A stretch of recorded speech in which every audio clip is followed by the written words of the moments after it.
కేవలం 8 నెలలు నిన్నటి కూటమి ప్రభుత్వం వచ్చి 8 నెలల కాలంలో 3.5 లక్షల కోట్ల రూపాయలు నిధులించి ఆంధ్రప్రదేశ్ ఆదుకోవడం జరిగింది. మరి ఒక పక్షికి కదా గూడు అందరూ కూడా కోరిక మన రాష్ట్రానికి రాజధాని లేదు అని, పక్క రాష్ట్రాల చూస్తే ఒక చులకన భావం. అలాంటి పరిస్థితుల్లో నరేంద్ర మోదీ గారు మీరు అందరికీ అద్భుతమైన భారతదేశంలోనే ఒక అద్భుతమైన రాజ్యాన్ని నిర్మించండి, ఎన్ని నిధులు కావాలన్నా 100 సంవత్సరాల సరిపడా వసతులతో నిర్మించండి, రాజధానికి ఎన్ని వేల కోట్లైనా ఇస్తానని చెప్పి అభయం ఇచ్చి అమరావతి రాజధానికి వేల కోట్ల రూపాయలు నిధులు ఇవ్వడం, కేటాయించడం, పనులు కూడా రాత్రి పగులు శరవేగంగా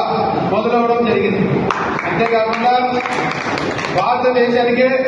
ఆంధ్రప్రదేశ్ అంటే ఒక అన్నపూర్ణ లాంటి రాష్ట్రం. అటువంటి అన్నపూర్ణ లాంటి రాష్ట్రంలో సాగునీటికి తాగునీటికి ప్రజలు ఇబ్బందులు పడుతున్న కాలంలో పోలవరం ప్రాజెక్టు గత 5 సంవత్సరాల్లో ఒక తట్టెడు మట్టి వేసిన పాపన పోల గతంలో పాలించిన ప్రభుత్వం. మరి అదే పోలవరం ప్రాజెక్టుకు ఎంత ఎత్తైనా నిర్మించుకోండి, ఎన్ని కాలువలైనా తవ్వండి, ఆంధ్ర రాష్ట్రంలో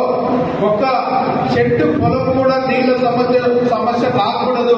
దానికి ఎన్ని నిధులైనా కేవలం రాష్ట్ర ప్రభుత్వానికి సంబంధం లేకుండా కేవలం కేంద్రమే నిధులు ఇస్తుందని చెప్పి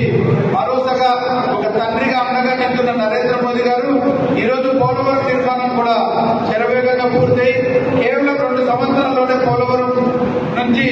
సాగునీరు కానీ తాగునీరు కానీ రాష్ట్ర వ్యాప్తంగా అందే పరిస్థితికి వచ్చాం. అంతేకాకుండా విశాఖ ఉక్కు అంటే ఆంధ్రుల హక్కు అని నినాదం ఉన్న కాలంలో గత ప్రభుత్వంలో ఉక్కు పరిశ్రమను కొట్టేయాలనే ఆలోచనతో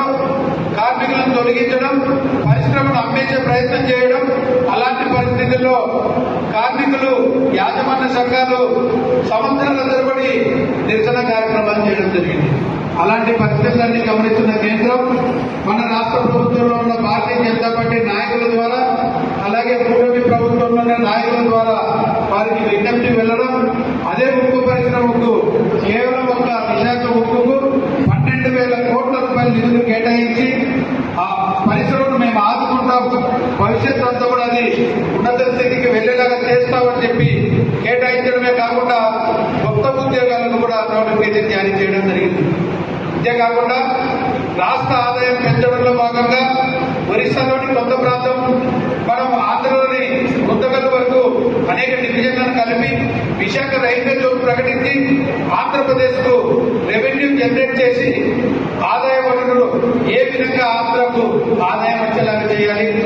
ఏం చేస్తే ఆంధ్ర అభివృద్ధి చెందిన రాష్ట్రాల పక్కన నించుంటుంది, మనం ఎంతవరకు ఆదుకోవాలని చెప్పి పెద్ద దిక్కుగా నరేంద్ర మోదీ గారు ప్రకటించడం, గుజరాత్ కన్నా ముఖ్యంగా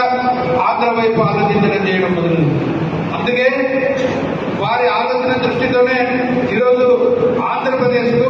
నిధులు వరదల్లాగా వస్తా ఉన్నాయి. అడగడమే కరువై అనేక రకాల నిధులు కేవలం దాదాపుగా దేశవ్యాప్తంగా 8 నెలల కాలంలో ఇంత పెద్ద మొత్తంలో భారతదేశంలో ఈరోజు 19 రాష్ట్రాల్లో భారతీయ జనతా పార్టీ పాలిస్తూ ఉంటే 19 రాష్ట్రాల పక్కన పెట్టి కేవలం ఆంధ్రప్రదేశ్ కే ఇంత నిధులు ఇచ్చిన నరేంద్ర మోదీ గారికి ఆంధ్ర రాష్ట్రం అంతా కూడా రుణపడి ఉంటామని చెప్పడానికి గర్వంగా మనం చెప్పుకోవచ్చు. ఇలాగ నరేంద్ర మోదీ గారు పెద్ద దిక్కుగా పెద్దన్నగా ఈ రాష్ట్రానికి తండ్రిగా వారి హయాంలో గత 10 సంవత్సరాల కాలంలో ఎక్కడే కానీ దేశంలో మతకల్లో లేకుండా ఈ దేశం నుంచి వలసలు వెళ్లకుండా అనేక రకాల నిరుద్యోగులకు ఉద్యోగాలు కల్పించడం, పరిశ్రమలు తీసుకురావడం, భారతదేశం వైపు ప్రపంచమే చూసే స్థితికి